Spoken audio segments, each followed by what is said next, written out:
السلام عليكم ورحمة الله وبركاته. وعليكم السلام. الحمد لله الأكرم الذي خلق الإنسان وكرم وعلمه من البيان ما لم يعلم، فسبحان الذي لا يحصى امتنانه باللسان ولا بالقلم، ونشهد أن لا إله إلا الله وحده لا شريك له، وأشهد أن سيدنا وسندنا وحبيبنا ومولانا محمدا عبد الله ورسوله، أرسله بالحق بشيرا ونذيرا وداعيا إلى الله بإذنه وسراجا منيرا. أما بعد، فأعوذ بالله من الشيطان الرجيم. بسم الله الرحمن الرحيم.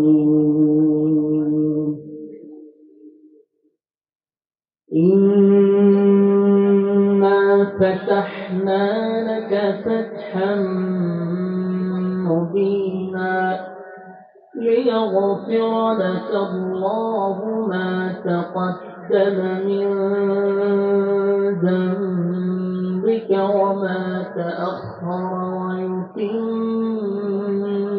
نعمته عليك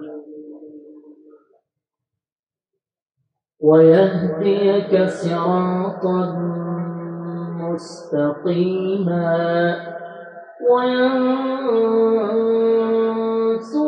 الله نصرا عزيزا. هو الذي أنزل السكينة في قلوب المؤمنين ليزدادوا إيمانا مع إيمانهم، ولله جنود السماوات والأرض وكان الله عليما حكيما. صدق الله العظيم. درود شريف پر اللهم صل على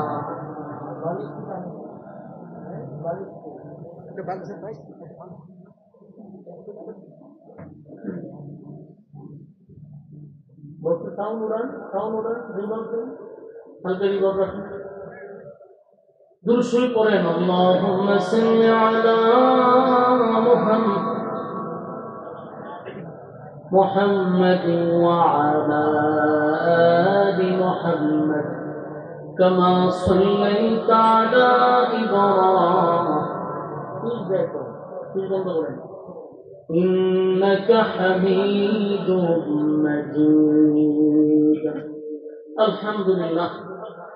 আয়োজিত আজকে সম্পকনগর ফাতেমাতুজ জোহরা রাদিয়াল্লাহু তাআলা আনহা মহিলা মাদ্রাসা ও খুদেহারিয়া যুবক বৃন্দের উদ্যোগে আয়োজিত আজকে বার্ষিক ইসলামিক সম্মেলনে সম্মানিত যিনি সভাপতি হযরত মাওলানা শফিকুল ইসলাম সাহেব, আরো আছেন হযরত মাওলানা আব্দুল কুদ্দুস সাহেব, হাফেজ আবু সাইদ সাহেব, সভাপতিত্ব করছেন জনাব আনোয়ার হোসেন চৌধুরী, জনাব হাবিবুর রহমান সাহেব, এতক্ষণ আপনাদের সামনে চমৎকার আলোচনা করেছেন আমার অত্যন্ত স্নেহের হযরত মাওলানা জুনাইদ আল হাবিব কুমিল্লা। আপনারা তার কথাগুলি মৌমাছির মতো বসে শ্রবণ করেছেন। রাত অনেক হয়ে গেছে, বেশি সময় আপনাদেরকে আমি বিরক্ত করব না। অনেক আলোচনা অল্প সময়ে করার চেষ্টা করব ইনশাআল্লাহ। আমরা যারা রাস্তাঘাটে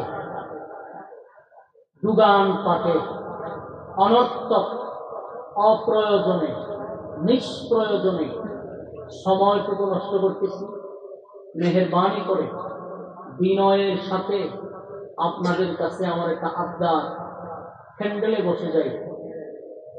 প্রতি রাত এই মাহফিলটাতে বসার সুযোগ নেই।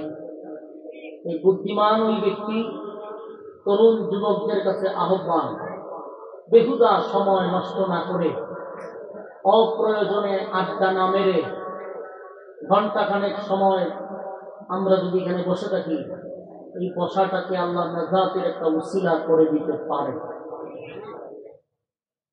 এই জন্য বরকতি মজলিসে আমরা বসে যাই।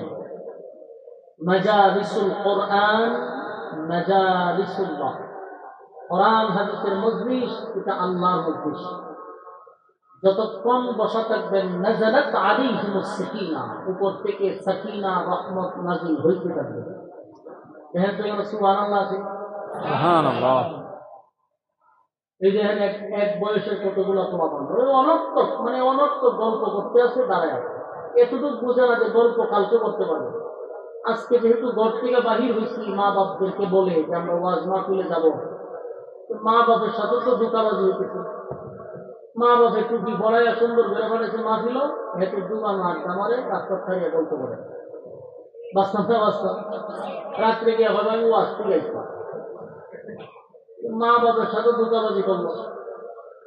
এই জন্য ভদ্র সন্তানের মতো আমরা ফ্যামিলি বসে যাই। মেহেরবানি করে আল্লাহ যাদেরকে ভালোবাসে, আল্লাহ যাদেরকে মহব্বত করে, ওই সমস্ত বান্দারা ফ্যামিলি বসতে পারে। কথা কি বুঝতেছেন? যারা বসছেন তাদেরকে ভালোবাসে কে? আল্লাহ। যদি ভালোই না বাসত, এরার মতো আপনারা রাস্তাঘাটে দাঁড় করে রাখতো। ভালোই যদি না বাসত, দোকান ঘাটে গল্পতে দাঁড় করে রাখতো। ভালোবাসে বিদায় দুনিয়ার সমস্ত ফিতনাত থেকে আপনারা হেফাজত করে প্যান্ডেলে বসে রাখছে। আলহামদুলিল্লাহ জুড়ে বলেন, আরো জুড়ে বলে আলহামদুলিল্লাহ। একেবারে তৃপ্তি সহকারে আল্লাহ যে নিয়ামতটা দিচ্ছে, মন খুললা জুড়ে বলে আলহামদুলিল্লাহ। কারণ আল্লাহ আপনাদেরকে ফিতনাত থেকে বাঁচাইছে। প্যান্ডেলে বসে যাবে। আমি ভূমিকা ছাড়া সরাসরি আলোচনায় ঢুকে যাব, যেন আপনাদের বিরক্তি না হয়।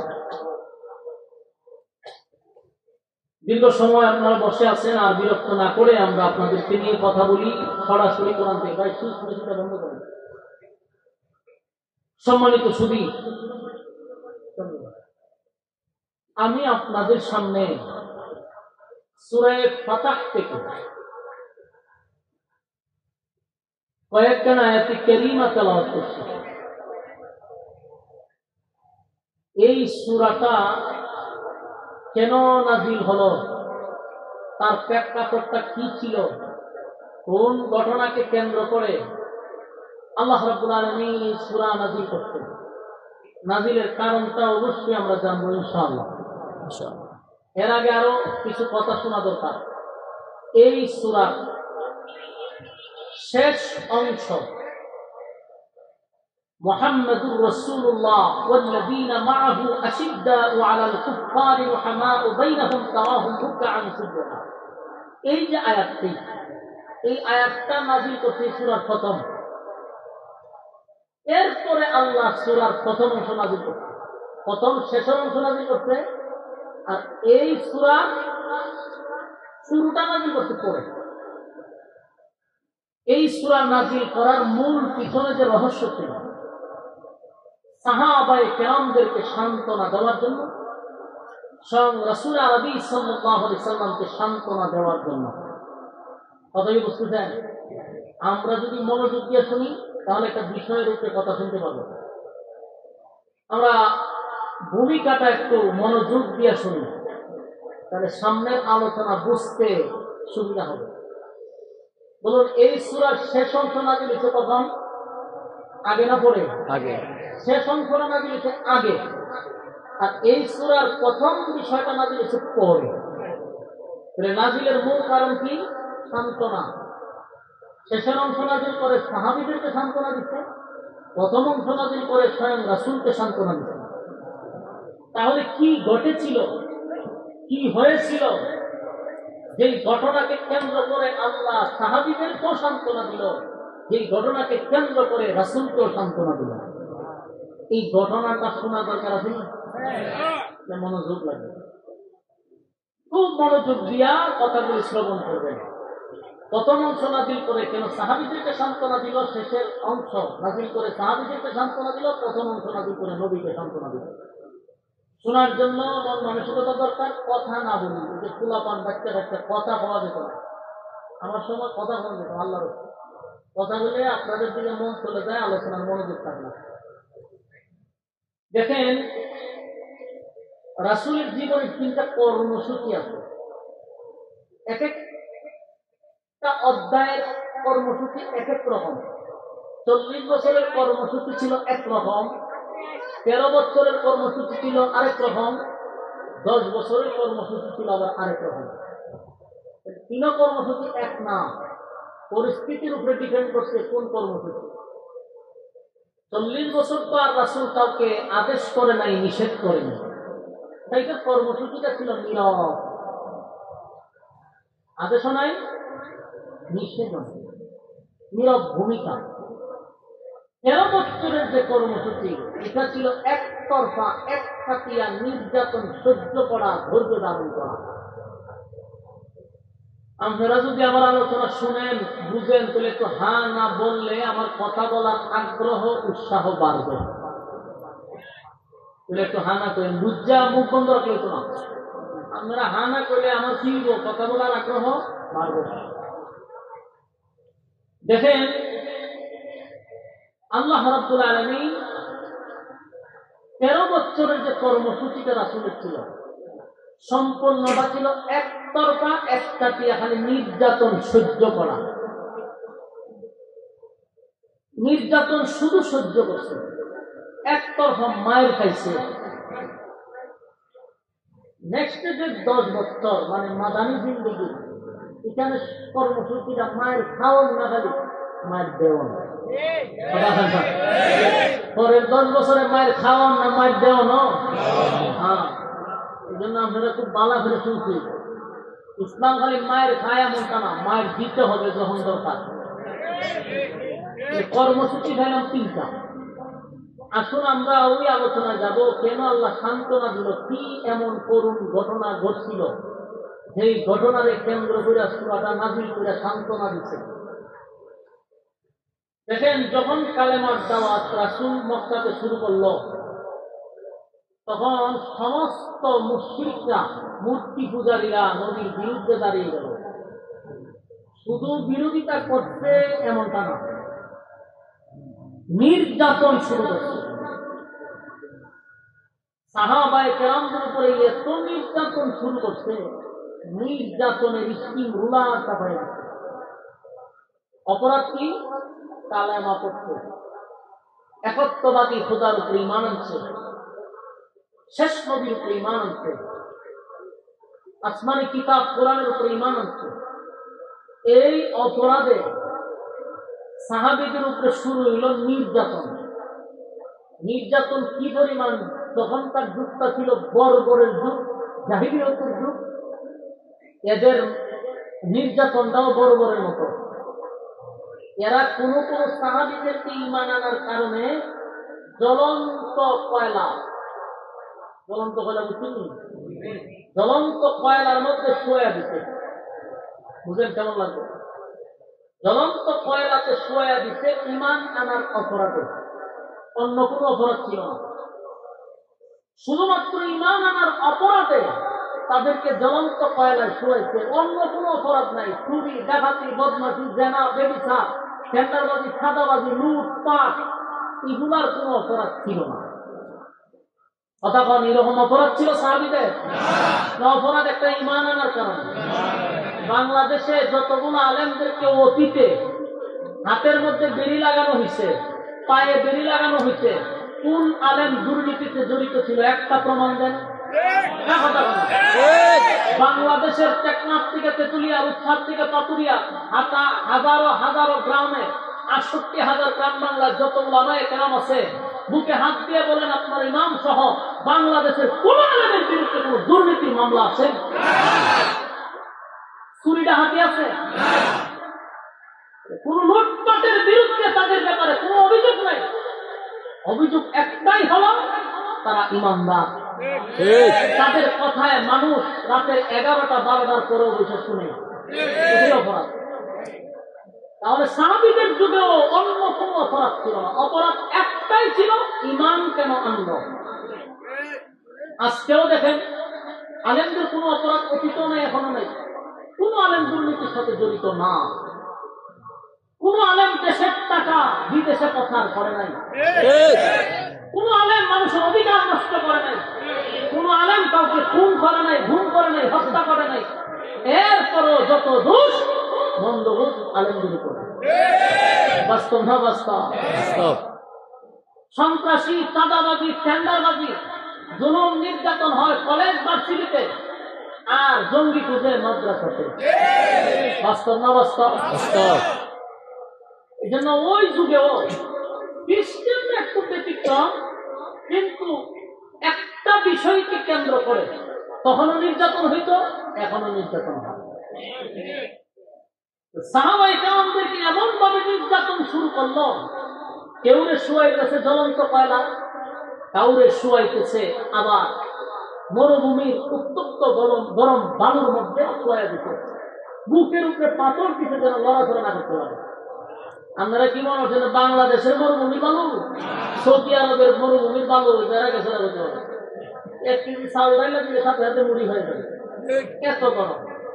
সেই বালুতে শুয়ায়া পাথর দিতে যেন লড়তে না পারে। অপরাধ কি? না। বহু সাহাবীদেরকে গলার মধ্যে রশি লাগায় ঘোড়ার পায়ের সাথে টানছে, অপরাধ ঈমান। আবার কোন সাহাবীদেরকে এক পা বাঁধছে এক ঘোড়ার সাথে, আর এক পা বাঁধছে আরেক ঘোড়ার সাথে, দুই ঘোড়া দুই দিকে ছেড়ে দিছে, মাঝখান দিয়ে একেবারে ছিঁড়া নিয়ে গেছে, অপরাধ ঈমান। কোন নারীকে, মহিলা সাহাবীদেরকে উলঙ্গ করে লজ্জাস্থানে বর্ষার আঘাতে দুনিয়া থেকে বিদায় করছে, অপরাধ ঈমান। সন্তানের সামনে মাকে উলঙ্গ করছে, অপরাধ ঈমান। এই জন্য ভাই, ঈমান চুরের কাছ থেকে আমাদের হেফাজত করতে হবে, আমার ঈমানকে। বাংলাদেশে যারা অর্থ চুরি করে, চুরি ডাহাতি করে, টেন্ডারবাজি, চাঁদাবাজি করে, এর থেকে ভয়ঙ্কর হলো ঈমান চুর। এটা তো আমার সম্পদ নিচ্ছে, দুনিয়ার ক্ষতি হচ্ছে, কিন্তু ঈমান চুরি করলে দুনিয়াও শেষ, পরকালও শেষ। ঈমান চুরের ব্যাপারে আমার সবচেয়ে বেশি বক্তব্য, বারবার পাবলিককে সচেতন করার চেষ্টা করি, ঈমান চুরের কাছ থেকে সাবধান। আমার অর্থ হারিয়ে গেছে, আমার বেঁচে থাকলে অর্থ যোগান দিতে পারবো, ঈমান চলে গেলে ঈমান পাওয়া যাবে না। যে কোনো জায়গায় ঈমান নষ্ট করতে যাবেন না। ঈমানের জন্য প্রয়োজনে জীবন দিব, কিন্তু ঈমানের ক্ষেত্রে বিন্দু পরিমাণ কোনো প্রতিবাদ করবো না। রাজি আছি ইনশাআল্লাহ? কারা কারা রাজি? হাত তুলে দেখায় দেন। লিল্লাহে তাকবীর। আওয়াজ দিতে আওয়াজ, আকাশ বাতাস যেন মুখরিত হয়। লিল্লাহে তাকবীর। আরো জোরে লিল্লাহে তাকবীর। রাজি আছি ইনশাআল্লাহ? কারা কারা আছেন সবাই?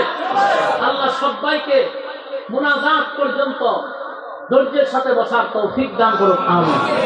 মুনাজাত পর্যন্ত আসুন আমরা, সম্মানিত শুধু। এখন আসুন, যখন নির্যাতন শুরু হইল তখন সাহাবীরা এক পর্যায়ে আল্লাহ রাসূলের কাছে আইসা বলল, হুজুর আর কত পারতেছি না, সহ্য করার মতো না, আপনি এখন আল্লাহর কাছে একটু বলেন আসমান থেকে যেন আল্লাহ সাহায্য পাঠায়, আসমান থেকে যেন সাহায্য পাঠায়। রাসূল বললেন সাহাবীদেরকে, যে তোমরা যদি ধৈর্য ধারণ করতে পারো আর এই হালতে যদি শাহাদাত বরণ করো, আমি নবী ওয়াদা দিলাম জান্নাত ওয়াজিব। দেখেন কর্মসূচিগুলো খেয়াল করবেন। রাসূল তো তখনই বলতে পারতো যে ঠিক আছে অতিরিক্ত মার খাইতেছি আমরা, আমরা একশনে যাই। যদি তখন একশনে যাইতো ইসলাম কায়েম হইতো? তাহলে প্রত্যেকটা দাঁত আছে, যে কোনো সময় মাথা গরম হয়ে মার করা যাবে না। পরিস্থিতি আমার নিয়ন্ত্রণে আসলে আমি ব্যবস্থা নিব। এখনো যদি আমরা রক্ত গরম করি তাহলে আমরা হেরে যাব। রাসূলের এই মাতৃ জিন্দিগির থেকে আমাদের শিকার আছে। এক ছাটিয়া 13 বছর মার খাইল কিন্তু অস্ত্র হাতে নেয় নাই। উল্টা সাহাবীদেরকে বলছে ধৈর্য ধরো। এই ধৈর্য ধরো বলতে বলতে বহু সাহাবী শাহাদাত বরণ করছে, কিন্তু রাসূল অস্ত্র হাতে নেয়নি। এক ছাটিয়া মারছে। আপনারা কি মনে করেন খালি সাহাবীরই মারছে, নবীরে মারে নাই? আহা, যেই নবীর শরীরে মশা মাছি ভুলেও বসত না, কোনদিন বসে নাই, সেই নবীর শরীরে অসংখ্য পাথরের আঘাত ছিল, শুধু মূর্তি পূজারীদের পাথরের আঘাত। আমার নবীও মায়ের থেকে বাদ করে নেন, মারতে শুধু এতটুক না, রাসূল সেজদায় গেলে তারা রাসূলের উপরে নারী বুড়ি উঠে তুলে রাখত, যেন সেজদার থেকে মাথা তুলতে না পারে। নাউযুবিল্লাহ। এজন্য আল্লাহ বলেন আমিনু কামা আমানান নাস, আমিনু কামা আমানান নাস। রব্বি কারীম বলেন ঈমান আনো তাদের মতো। কথা বুঝতেছেন? তারা কারা? সাহাবী। ভাই শীত দিতেছে, শীত বন্ধ করেন, এখনো শীত দেয়, হালকা শীত দিতেছে, বন্ধ করেন। আমিনু কামা আমানান নাস, তোমরা ঈমান আনো তাদের মতো। তারা কারা? সাহাবায়ে কেরাম। আল্লাহ রাব্বুল আলামিন কোরআনে কারীমে কেন তাদেরকে ইঙ্গিত করলো? তাদেরকে ইঙ্গিত করার একটাই মাত্র কারণ, তারা ঈমানের পরীক্ষায় ফার্স্ট ডিভিশনে পাস করছে। কথা হয় না? ঈমানের পরীক্ষায় তারা পাস করছে। তাদের উপরে ঈমানের পরীক্ষা চলছিল। প্রত্যেকটা সাহাবায়ে কেরাম ঈমানের পরীক্ষায় পাস করছে।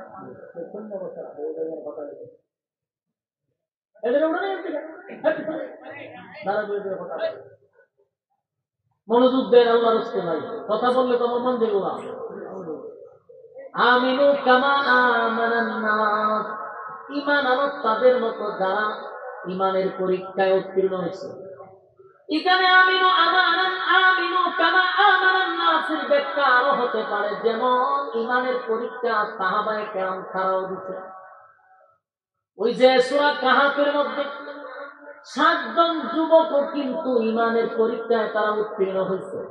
আমিনু কামা আমানান নাস এর ব্যাখ্যা এটাও হতে পারে। এমনকি ফেরাউনের স্ত্রী আসিয়া ঈমানের পরীক্ষা দিছিল, ঈমানের পরীক্ষায় পাস হয়েছে। আমিনু কামা আমানান নাস এর ব্যাখ্যা এটাও হতে পারে। তাদের মতো বলতে ফেরাউনের বউ হইতে পারে। আসহাবে কাহাফের 7 জন যুবক হতে পারে। এই জন্য আল্লাহ বলেন তাদের মতো ঈমান আনো। সাহাবায়ে কেরামদের কথাও হতে পারে, সুমাইয়া রাদিয়াল্লাহু তাআলা আনহার কথা হতে পারে, ফেরাউনের বউ আসিয়ার কথাও হতে পারে। আর আসিয়াও কিন্তু ঈমানের পরীক্ষা দিচ্ছে। সুবহানাল্লাহ। পৃথিবীতে 4 জন মহিলা আছে, শ্রেষ্ঠ মহিলা 4 জন। এর মধ্যে ফেরাউনের বউ হইয়া ওই 4 জনের তালিকায় উনিও আছে। আসিয়া পৃথিবীর 4 জন মহিলার মধ্যে একজন। ফেরাউনের ঘরে তাইকা ঈমানের পরীক্ষায় পাস হয়েছে। জান্নাতের ভিতরে আমার নবীর সঙ্গে আসিয়ার বিবাহ হবে। ফেরাউনের ঘরে এত বড় কাফিরের বউ হইয়াও ঈমান আনছে, ঈমানের পরীক্ষাও দিতে। ফেরাউনের ঘরে একজন দাসী ছিল, মানে কাজ করত। ফেরাউনের মেয়ের চুলগুলা আশ্রয়া দিত। আর একটা কথা ইয়াদ রাখবেন, ফেরাউনের কোন ছেলে ছিল না। একই ছিল না, সব মাইয়া ছিল। ফেরাউনের কোন মাইয়া ছিল, ছেলে ছিল না। তাই মেয়েদের চুল আশ্রানোর জন্য ওই ফেরাউনের ঘরে একজন মহিলা থাকত। এই মহিলা ফেরাউনের মেয়ের মাথা আশ্রয় দেয়, চিরুনি যখন মাটিতে পড়ে গেছে বিসমিল্লাহ বলে চিরুনিটা উঠায়। সুবহানাল্লাহ। ফেরাউনের মাইয়া ভাই তুমি কার নাম লইছ? আল্লাহর নাম লইছ। আল্লাহ তো আমার বাবা। নাউজুবিল্লাহ। আমার বাবাই তো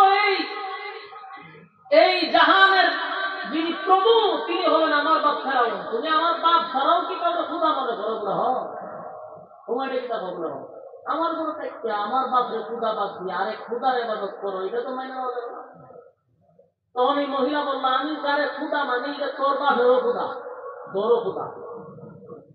তোর বাপ থেকে একটা পাঠ করি এতগুলা দান্দাবাদ, এ নিজের খুদা দাবি করছে, একে আসলেই খুদা।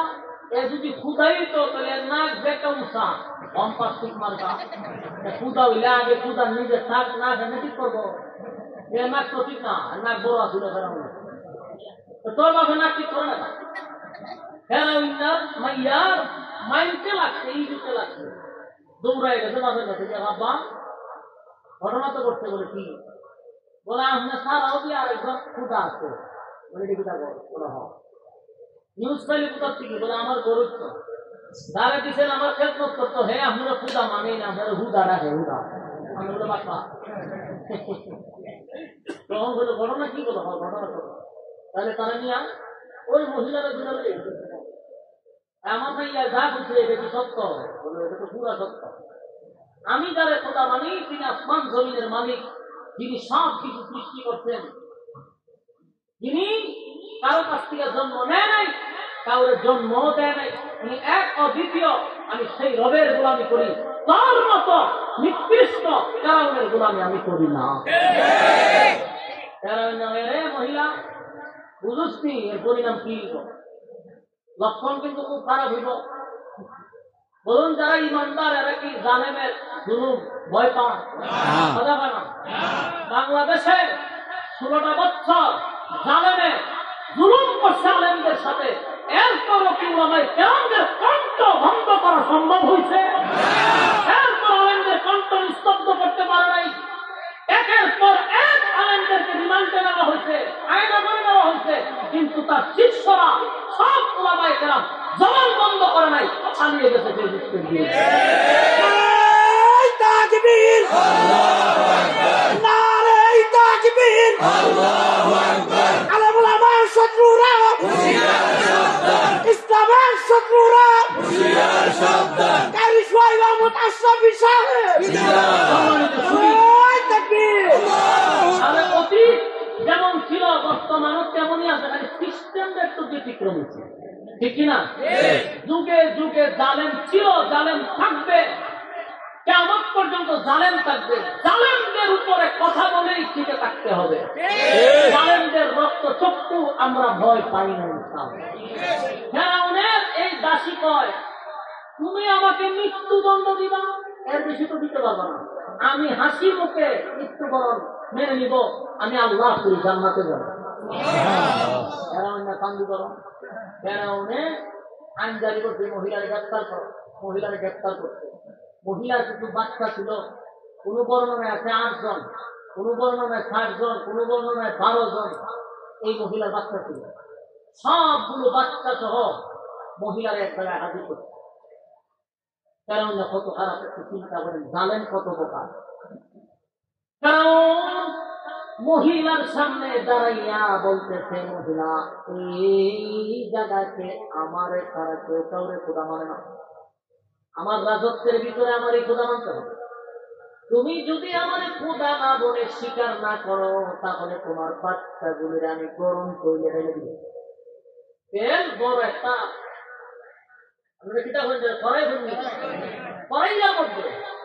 এই তেল গরম করছে বিশাল ফুটন্ত তেলের মধ্যে তোমার বাচ্চাকে আমি ছেড়ে দিব।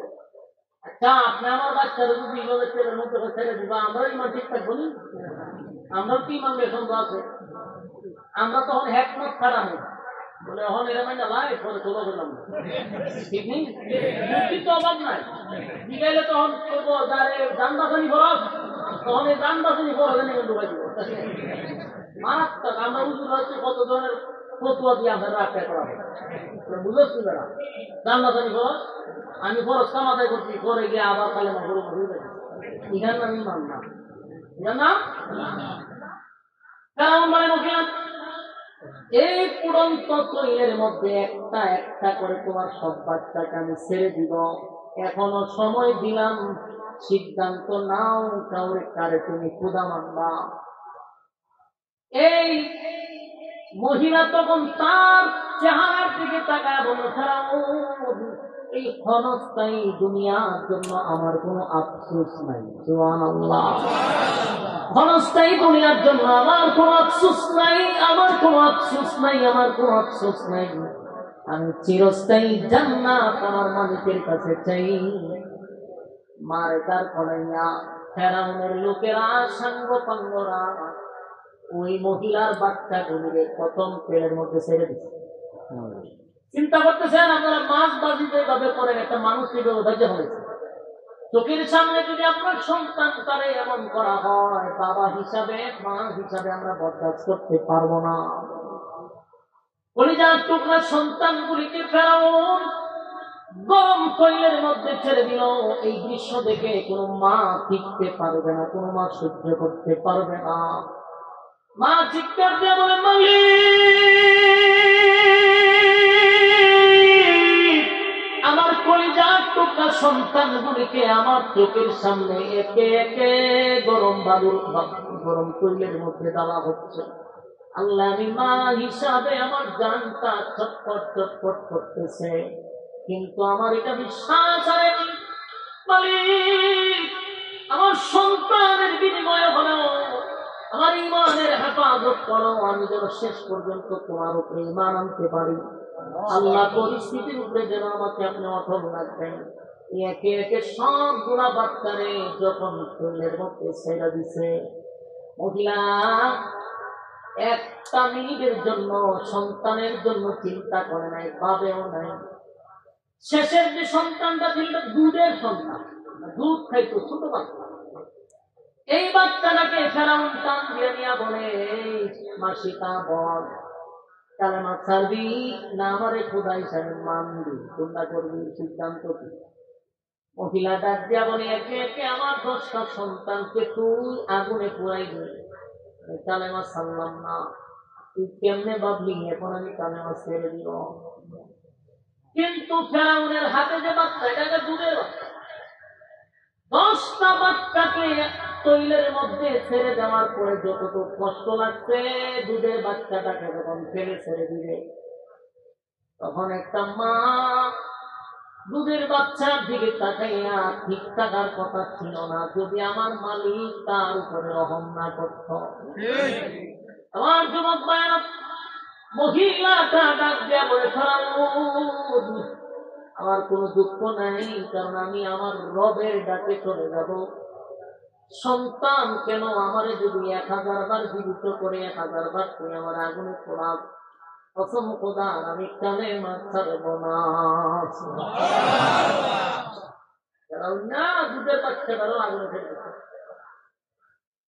দুধের বাচ্চাটাকেও আগুনে ফেলে আল্লাহ রাব্বুল আলামিন দুধের বাচ্চার জবান খুলে দিল বাচ্চাটা ডাক দিয়ে বলে মা গো ফেরাউনের দুখায় তুমি পড়বা না সাবধান মা আগুনে জাপ দাও আল্লাহ পুরি জান্নাত তোমার জন্য রেডি সুবহানাল্লাহ মহিলা মুস্কি মুস্কি হাসে ফেরাউন ডাক দিয়ে বলে এই মহিলা এতগুলা হৃদয় বিদারক ঘটনা একে একে সব বাচ্চাগুলাকে আমি আগুন দিয়া জ্বালায় দিলাম মা হিসাবে তোর কোনো মায়া নাই আবার মুস্কি মুস্কি হাসতে আমার কাছে আশ্চর্য লাগলো ঘটনাটা কি ওই মহিলা বলে তুই আমার বাচ্চাগুলাকে তুই আগুনে পোড়ায়া দিস আমার বাচ্চা আমার ইশারা দিছে আমি যেন দেরি না করি তাড়াতাড়ি চলে যাই জোরে কোন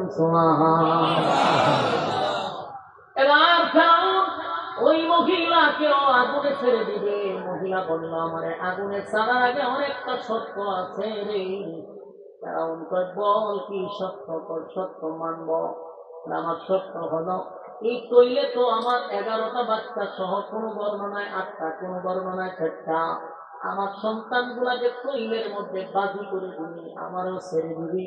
আমার একটা আবদার হলো, আমাকেও যখন তুই তৈলে ছেড়ে দিবি, আমার বাচ্চা সহ হাড্ডি গুড়া একটা কবরের মধ্যে তুই রেখে দিবি, এটুকু ওয়াদা কর।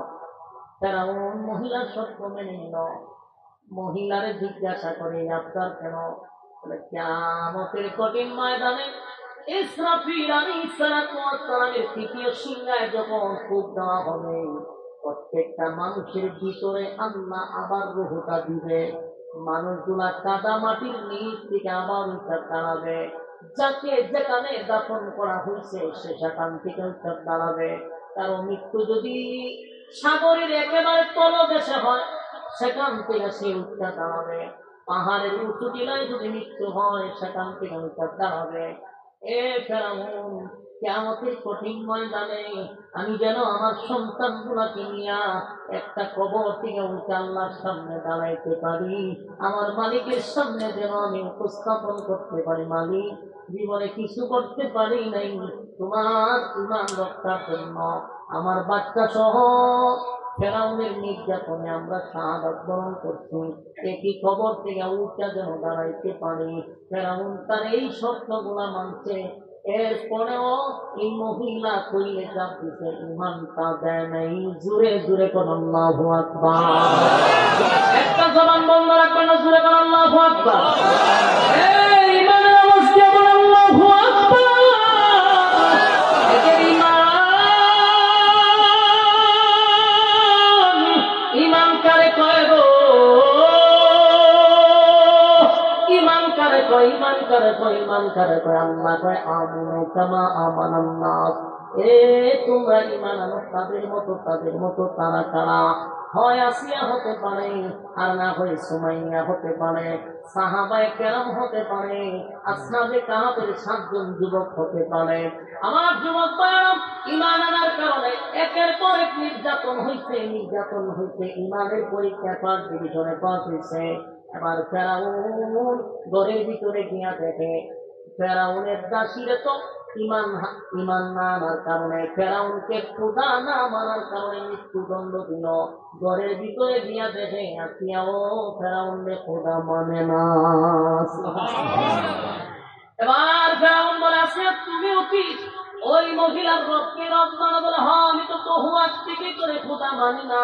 তুই খোদা হওয়ার কোন যোগ্যতা তোর মধ্যে নাই, কারণ যিনি খোদা হবে তার কোন মরণ আছে? সে কারো কাছ থেকে কি জন্ম নেয়? সে কি কাউকে জন্ম দেয়? তাহলে এই ফেরাউন, তুই জন্ম নিছ, জন্ম দিছ, তোর জন্ম আছে, মৃত্যু আছে, তুই কিসের খোদা? তোরে কি কমপক্ষে আমি খোদা মানতে পারি না? সুবহানাল্লাহ। বাদশার বউ হইয়া হয় তোরে খোদা মানি না, কারণ যিনি খোদা হবে তার মৃত্যু নাই, জন্ম নাই, তোর মরণও আছে, জন্ম আছে। আল্লাহু লা ইলাহা ইল্লা হুয়াল হাইয়ুল কাইয়্যুম লা তাখুযুহু সিনাতুন ওয়ালা নাওম। আল্লাহ বলেন, আমার যেমন জন্ম নাই, আমার মৃত্যুও নাই, তেমন কি আল্লাহ বলেন লা তাখুযুহু সিনাতুন ওয়ালা নাওম, আমার ঘুম নাই, আমার তন্দ্রাও নাই। জুড়ে কোন সুবহানাল্লাহ। আসিয়া বলেন, আমি তোরে খোদা মানি না, খোদা মানি না, তুই খোদা হওয়ার কোন যোগ্যতা নাই। ফেরাউন দৌড়াইয়া হামানের কাছে গেছে। ফেরাউনের একটা বন্ধু আছে হামাইয়া, এই যত পরামর্শ নিত হামাইনার কাছ থেকে নিত। বন্ধু হামাইনারে গিয়া বল, দুষ্ট রে, আগুন তো লাগছে আমার ঘরের ভিতরে, এতদিন বাহিরের আগুন লিবাইছি, এখন আমার বড় আগুন লাগছে, বল বন্ধু এখন আগুন লিবাইছেন। ওই ঘটনা কি বলে? ঘটনা হইলে আমার ক্ষুদা মানে আমার বউ, ক্ষুদার বউ খুঁজি হইল ক্ষুদা মানে। আমি তো ক্ষুদা, আমার খুঁজে আমার ক্ষুদা মানে না। আগুন তো লাগছে গরম, আমি এটা নির্বাচন করি। এক কাজ কর, আসিয়ার শাস্তি দেয়। ওই হামানের বন্ধুর কথা আবার ফেরাউনের শুনতো। হামানার ফেরাউনের বহু বড় একটা গল্প আছে, এই গল্প করে সারা দেবো না, এগুলো নিয়ে গেলাম না। দুইটা খুব মারাত্মক বন্ধু, একটা আরেকটা সারা বুঝে না। এবার হামান্না দুষ্ট বউরে একটা শাস্তি দেয়। কি শাস্তি দিব বলে আমি দেখাই দিই। এবার হামান কত বড় নিকৃষ্ট, বাদশার বউ হইল আসিয়া, ফেরাউনের বউ মানে হামান্নার বন্ধুর বউ। এবার আমার বুদ্ধিতে তোর বউরে মানুষের সামনে উলঙ্গ কর। নাউযুবিল্লাহ। আসিয়া সাধারণ কোন মহিলা নয়, পৃথিবীর 4 জন মহিলার মধ্যে অন্যতম হলো বিবি আসিয়া। ঈমানের কারণে আসিয়ার উপরে পরীক্ষা শুরু হয়ে গেল। এবার আসিয়াকে মানুষের সামনে ফেরাউন উলঙ্গ করার চেষ্টা করল। আসিয়া চোখ দিয়া পানি ছেড়ে দিছে, আর আসমানের দিকে তাকায় বলে, মালিক, সবচেয়ে নিরাপদের জায়গা হলো একটা মহিলার জন্য তার স্বামী। আল্লাহ, আমার নিজের স্বামী আজকে মানুষের সামনে আমার ইজ্জত নষ্ট করতেছে। আল্লাহ, আমি তো বরদাস্ত করতে পারলাম না। আমার এই মানুষের সামনে আমার স্বামী উলঙ্গ করে দিচ্ছে। ফেরাউন হামাইনার কথা শুই না আসিয়ারে উলঙ্গ করে দিল। এরপর বারবার ফেরাউন করে, বহু ভালো করে আমার পুরা মানুষ নিব না, মানি না। হামাইনারে উলঙ্গ করার পরও মানে না। তাহলে তোমার বউ শরীরের চামড়া গুলি আস্তে আস্তে টাইনা টাইনা শিখতে থাকো। নাউযুবিল্লাহ। আসিয়ারে খাটের সঙ্গে শুয়াইয়া ফেরাউন প্যারাক মারছে। এই জন্য ফেরাউনারে প্যারাক মারা ফেরাউন বলা হয়। সে করতো কি, মানুষের হাতে পায়ে প্যারাক মারত। আসিয়ারে শুয়াইয়া প্যারাক মারছে 2 পায়ে 2টা, হাতে মারছে, চতুর্দিকে প্যারাক মাইরা আসিয়ারে মরুভূমির মধ্যে প্রচন্ড গরমের মধ্যে শোয়া রাখছে। আর সামন থেকে চামড়া গুলি ছিলে ছিলে যেইভাবে কাছে ছিলায়, এইভাবে আসিয়ার শরীর থেকে চামড়া টেনে টেনে শিখতেছিল। চামড়া যদি শরীর থেকে টাইনা ছিঁড়া হয়, বলুন এটা কত রকম শাস্তি হইতে পারে, ভয়ঙ্কর একটা শাস্তি হইতে পারে, কথা হয় না? আসিয়ার শরীর থেকে চামড়া টেনে টেনে ছিঁড়া হচ্ছিল, আর রৌদ্রের তাপে আসিয়ার মুখটা রৌদ্রের দিকে দিয়া রাখছে ফেরাউন। আর কতক্ষণ পরে বলবো এখানে কেনা যায় কালেমা পথ, মোসার কালেমা বাদ দিয়া আমার খোদা মান আমি তোরে এখনো সুস্থ করে দিব। আসিয়া কয়, জীবন যেতে পারে, ফেরাউনারে করে আমি খোদা মানব না। ফেরাউন হামাইনার কাছে গিয়া কয়, দুষ্ট, উলঙ্গ করলাম, শরীরের চামড়া ছিঁড়ে ফেললাম, এখনো আসিয়া কি যেন জবান দিয়া পড়ে। কাছে গিয়া দেখি আল্লাহ আল্লাহ করতেছে। হামাইনা কয়, দুষ্ট, একটা কাজ, যে তোরে খোদা মানে না এমন বউ রাখার দরকার নাই, তোর একটা পাথর দিয়ে আসিয়ারে হত্যা করে দেন। নাউযুবিল্লাহ। আসিয়া রুদ্রের মধ্যে তোরে শোয়া রাখছে, শরীরে কোনো চামড়াও নাই রে। ফেরাউন বড় একটা পাথর লইয়া যখন আসিয়ার কাছে যাইতেছিল, আসিয়া মুসকি মুসকি হাসে, চিৎকার দিয়া কোন সুবহান। ফেরাউন ডাক দেব, আসিয়া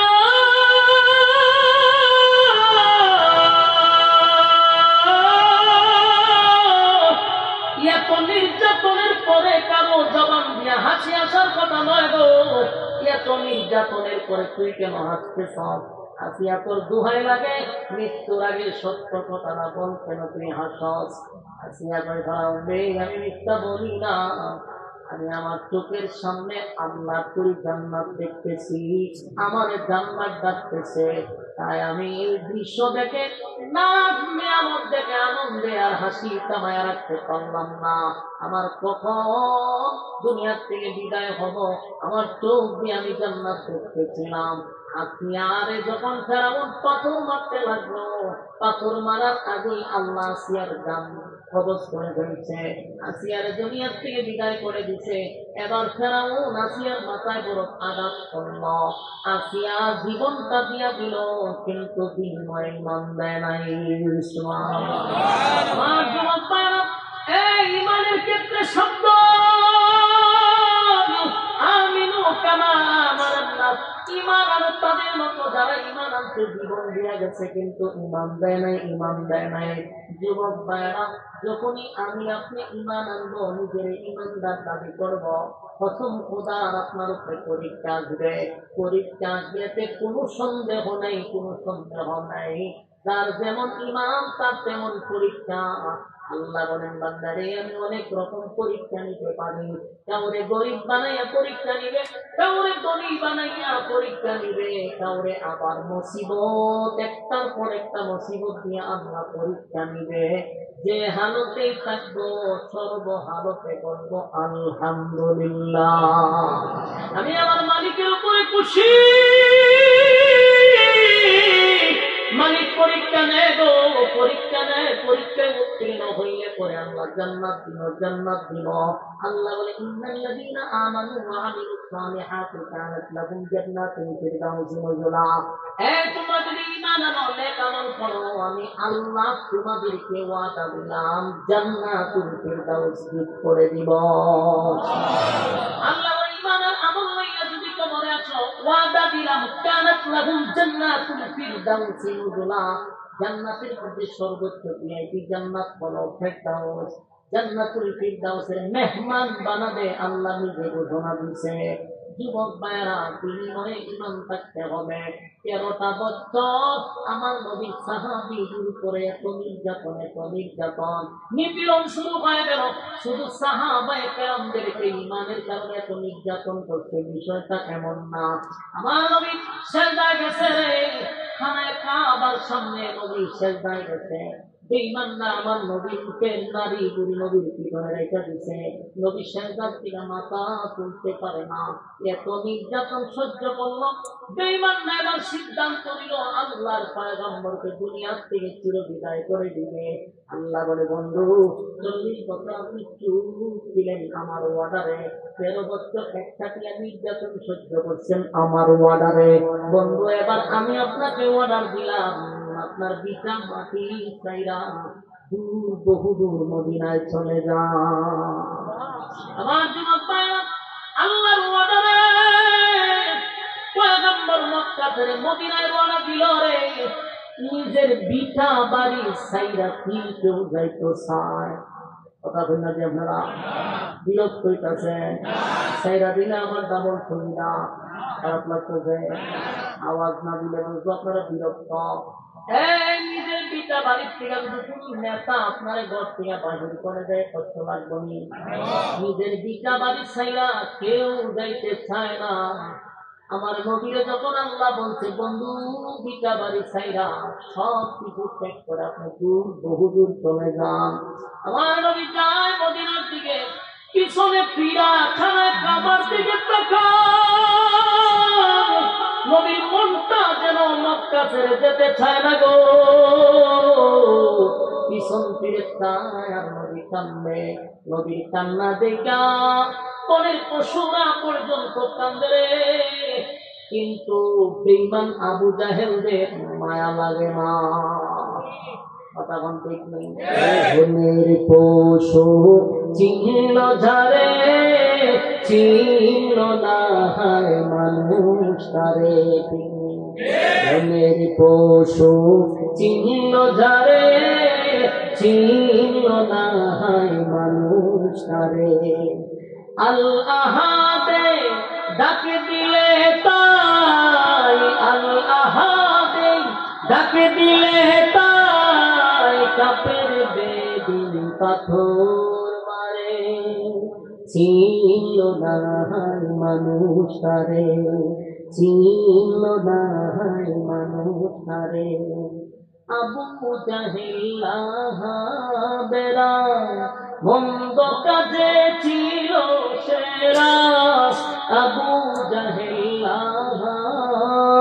বেড়া মন্দ কাজে ছিল সেরা। আকাশ বাতাস কাঁদে যেন, আকাশ বাতাস কাঁদে যেন, তাদের হাজারে অনাচারে। চিহ্ন না হয় মানুষ তারে, চিহ্ন না হয় মানুষ তারে। বনের পশু চিহ্ন যারে, চিহ্ন না হয় মানুষ তারে। পাগলে বলে দেই যে তারা বিটে মাটি করে ছাড়া পাগলে বলে দেই যে তারা বিটে মাটি করে ছাড়া নানা রকম দেয় প্রবাদ নানা রকম দেয় প্রবাদ লাঞ্ছনা দেয় বারে বারে ছিল না মানুষ তারে ছিল না মানুষ তারে ঘুমের পশু চিহ্ন যারে ছিল না মানুষ তারে ছিল না মানুষ তারে না বনের পশু পাখিরা বেড়া বকরিরা আমার নবীর যাত্রায় ব্যতীত হইয়া কান্দে রে কিন্তু আবু জাহেল আবু লাহাব উতবা ও সাইবা আমার নবীর পাগল পাগল বইলা পিতা বাড়ি ছাড়াইছে আমার নবী চোখের পানি গুলা লইয়া বাপ দাদার বিটা ছেড়ে সুদূর মদিনার দিকে রওনা দিল এক বুক ব্যথা লইয়া আর খানায় কাবার দিকে তাকায় বলে মালিক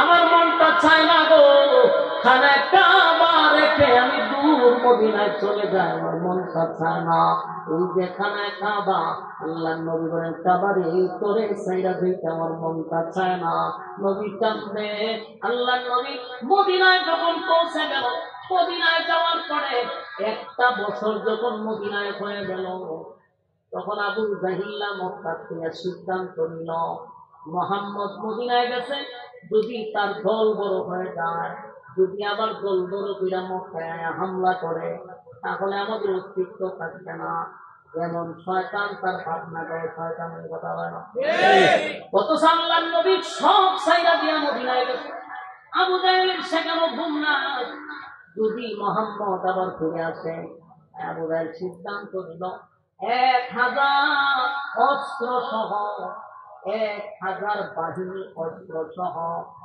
লোহার পোশাক পরিধান এমন ভাবে যুদ্ধের পোশাক পরে 1000 ট্রেনিং প্রাপ্ত সেনাবাহিনী লইয়া নবীর সঙ্গে যুদ্ধ করার জন্য মক্কা থেকে আবার মদিনায় রওনা দিছে চিন্তা করতেছেন 13টা বছর তো নির্যাতন করলি 13টা বছর এক সাথিয়া আমার নবীকে মানল সাহাবীদেরকে মানল এবার নিজের দেশ ছাইরা বিদেশ চলে গেল সেখানে গিয়েও শান্তি নাই রে আবু জাহিল আমার নবীকে মারার জন্য 1000 অস্ত্র নিয়া মদিনা থেকে রওনা দিছে আল্লাহ নবীর কানে যখন খবর পৌঁছে গেছে নবী গো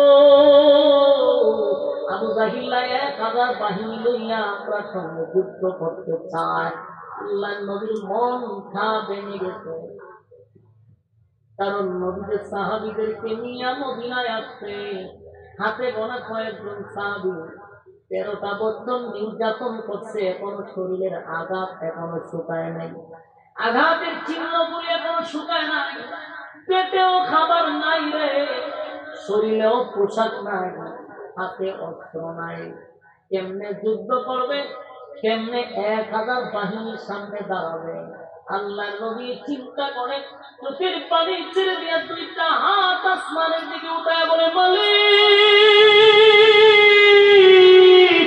40টা বছর আমি চুপ ছিলাম গো আপনার অর্ডারে 13 বছর নির্যাতন সহ্য করছি আপনার অর্ডারে আল্লাহ আপনি আবার অর্ডার দিচ্ছেন মদিনায় আসতে মদিনায় আসলাম আপনার অর্ডারে আমার হাতে গোনা কয়েকজন সাহাবী পেটে খাবার নাই শরীরে পোশাক নাই হাতে অস্ত্র নাই আল্লাহ 13 বছরের আঘাতের চিহ্ন আমার উম্মতের মধ্যে এখনো দৃশ্যমান আমার এই সাহাবীদের উপরে যদি 1000 ট্রেনিংপ্রাপ্ত সেনাবাহিনী হামলা করে যদি আমার কলিজার টুকরা সাহাবীরা শাহাদাত বরণ করে গো মালিক বলো না তোমার জমিনে কি আল্লাহ বললে ওরা আর কেউ থাকবে আল্লাহর নবীর হৃদয় বিদারক কান্না আসমান জমিন যেন বাড়ি হয়ে গেছে নবী তো কান্না শুরু করছে, আল্লাহ আমার এই সাহাবীরা যদি শাহাদাত বরণ করে, বলো না আমি কারে দিনের দাওয়াত দিব। এই জমিনে আল্লাহ বললে ওরা কেউ থাকবে না, কেউ আল্লাহ বললে ওরা থাকবে না গো মালিক। তোমার জমিনে যদি তুমি আল্লাহ বললে ওরা রাখতে চাও, তোমার জমিনে যদি আল্লাহ বলার দরকার প্রয়োজন হয়, তাহলে এই যুদ্ধে তুমি আমাদেরকে বিজয় দাও। নবী হাত তুলছিল এইভাবে, হাত চলে গেছে উপর দিকে। হযরত আবু বকর পিছন দিক দিয়ে জড়ায় ধরে কান্দে আর বলে, নবী গো কান্দেন না, আপনার কান্না বরদাস্ত করতে পারি না। নবীজি আপনি যে কান্দেন, আপনার কান্না সাহাবীদের মনে দারুণ ব্যথা লাগে, আপনি কানলে আমরা শক্তি হারায় ফেলব। না নবী কান্দেন না, আমি আবু বকরের বিশ্বাস আপনার মালিক আপনারে একা ছেড়ে দিবে না। চিৎকার দিয়া তুমি সুবহানাল্লাহ, আরো জোরে বলো আল্লাহু আকবার। ইমানের আওয়াজ দিয়ে আল্লাহু আকবার। আবু বকর বলেন আমার বিশ্বাস আপনার মালিক আপনারে একা ছেড়ে দিবে না। নবীজি কান্দে, আবু বকর সান্ত্বনা দেয়। একটা দৌড়মাইরা হাবিবে কিবরিয়া মুহাজির আনসার সাহাবীদের সামনে গিয়া বসে গেল, গিয়া বলেন, সাহাবীরা রে শুনছো যুদ্ধের জন্য আবু জাহেল তার বাহিনী নিয়ে আসতেছে, তোমরা কি আমার যুদ্ধের ময়দানে পাঠাইয়া চলে আসবা? তোমরা কি আমার যুদ্ধের ময়দানে একা ছেড়ে দিবা? নবীজির এই দৃশ্য দেখে একজন সাহাবী দাঁড়ায় বলেন, নবী গো আপনি কি আমাদেরকে মুসা নবীর উম্মত পাইছেন? আমরা মুসা নবীর উম্মত মুসা নবীর উম্মতেরা মুসা নবীকে বলছিল আপনি আর আপনার আল্লাহ গিয়া যুদ্ধ করেন, আমরা নাই। নাউজুবিল্লাহ, আমরা মুসা নবীর উম্মত না, আমরা হাবিবে কিবরিয়া নবী মুহাম্মদুর রাসূলুল্লাহ সাল্লাল্লাহু আলাইহি ওয়াসাল্লামের উম্মত। এবার সাহাবীদের কথায় নবীর সাহস কেন? নবীর একটু আনন্দ আসলো যে আমার সাহাবীরা আমাদের ছেড়ে দিবে না। একজন সাহাবী বলল, আপনার সামনে থাকবো, পিছনে থাকবো, ডাইনে থাকবো, বামে থাকবো, জীবন চলে যেতে পারে, আপনার শরীরে একটা তীর আঘাত করতে দিব না। আল্লাহ নবী সাহাবায়ে কেরামদেরকে নিয়ে যুদ্ধ শুরু করলেন। আল্লাহ বলেন, বন্ধু মন ঘাবড়াইবেন না, 40 বছর চুপ ছিলেন আমার ওয়ার্ডারে, 13 বছর মার গেছেন আমার ওয়ার্ডারে, মদিনায় আসছেন আমার ওয়ার্ডারে, আমার ওয়ার্ডারে। তাই বন্ধু আপনি ঘাবড়াবেন না, আসমান থেকে মালাইকা পাঠাইছি, টেনশন করার কোনো কারণ নাই। আপনার যা কিছু আছে তা লইয়া যুদ্ধে নামেন, আমি আল্লাহ আপনার সঙ্গে আছি। চিৎকার দিয়া কোনো সুবহানাল্লাহ। এবার ওই যুদ্ধে নামলো। লম্বা ঘটনা সংক্ষেপে করতেছি। যুদ্ধে যখন শুরু হয়ে গেল, সাহাবীরা খেজুরের ডাল লইয়া নামছে, তরবারি নাই, অস্ত্র নাই, খেজুরের ডাল লইয়া আল্লাহু আকবার বলে যখন মাঠে নামছে, কুচি কাটা শুরু করছে, কুচি কাটা। হাজার হাজার সেনাবাহিনী আবু জাহেলের অস্ত্র সহ পোশাক সহ কেরিংতপ্ত সবগুলারে কুচি কাটা শুরু করছে। ইমানদার ছুটাছুটি শুরু করছে, পালাইয়া দৌড়াইতে লাগলো, পাগল পাগল হইয়া বাহিনীরা দৌড়াইয়া পলায়। এদের মধ্যে একজন ডাকিয়া ভাই যারা আমরা 1000 অস্ত্র আছে, পালাস কেন? এদের সঙ্গে যুদ্ধ করা সম্ভব না। বলে কেন? এরা তরবারি তুলে একটা আসমান থেকে নামে 70টা। ইমানের আওয়াজ দিয়ে আল্লাহু আকবার।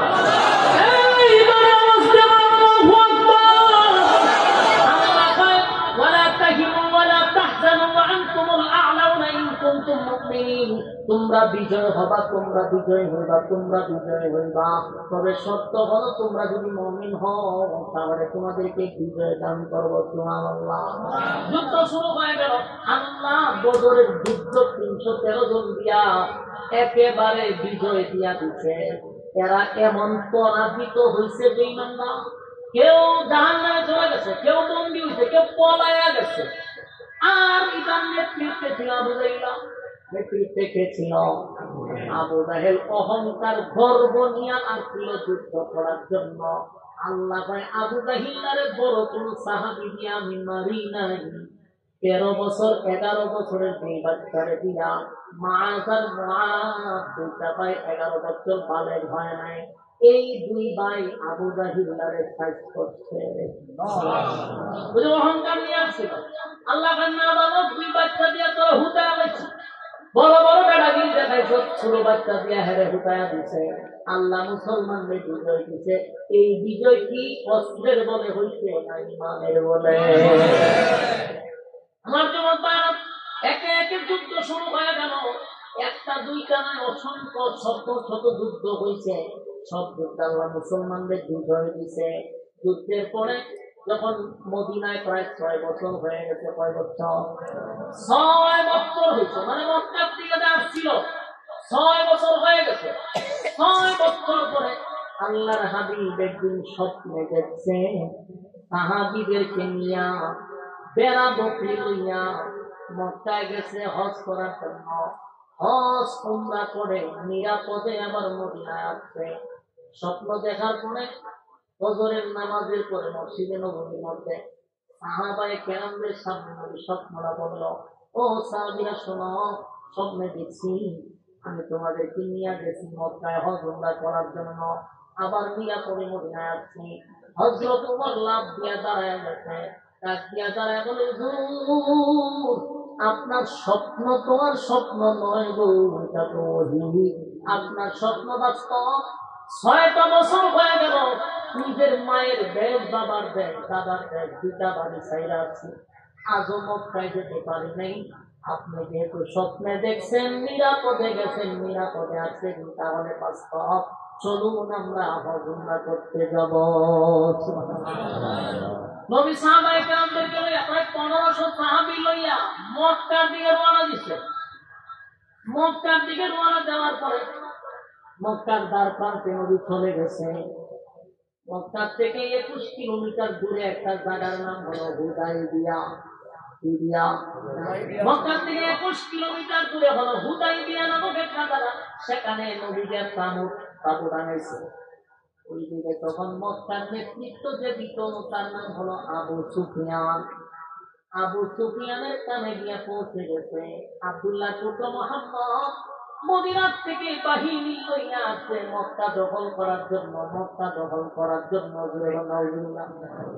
কি করছে আর কি কথা করতে করছেন? সাংবাদিকরা যা দেখে তা কথা না করে উল্টা হল্লা কথা করে নবী আছে হজ করার লেগে গিয়া বসার কথা মক্কা দখল করে লেগেছে। ঠিক আছে, কত একটা লাগাই দিছে না। আবু সুফিয়ানের শান্তি গরম হয়ে গেছে, কারণ গরম হওয়ার কথা। কত যুদ্ধ করছে, একটা যুদ্ধেও তারা জিততে পারে নাই। সবগুলা যুদ্ধে তারা হার মানছে, জনমের মতো নাই হয়েছে, ধন সম্পদ সব ফালাইয়া পাচ্ছে। এখন যদি হুনে শত্রু আমাদের করছে, তারা ঘুমে তো মক্কার সব মানুষের দিকতে মনে করেন হাত দিক বেড়ে গেছে। সর্বনাশ, মদিনায় গেল মক্কা তো দখল করে গেল। আবু সুফিয়ানের ঘুম নাই, পাগল হয়ে গেছে, কি করবো কি করবো। ঘটনাক্রমে যখন আবু সুফিয়ান চতুর্দিক দিয়া ঘোষণা করে দিচ্ছে, রাসূলের কাছে লোক পাঠাইছে, যা আপনাদেরকে মক্কায় ঢুকতে দেওয়া যাবে না, এখানে থাকবেন, এখান থেকে চলে যাবেন, মক্কায় ঢুকার প্রবেশ পথ আপনাদের জন্য বন্ধ।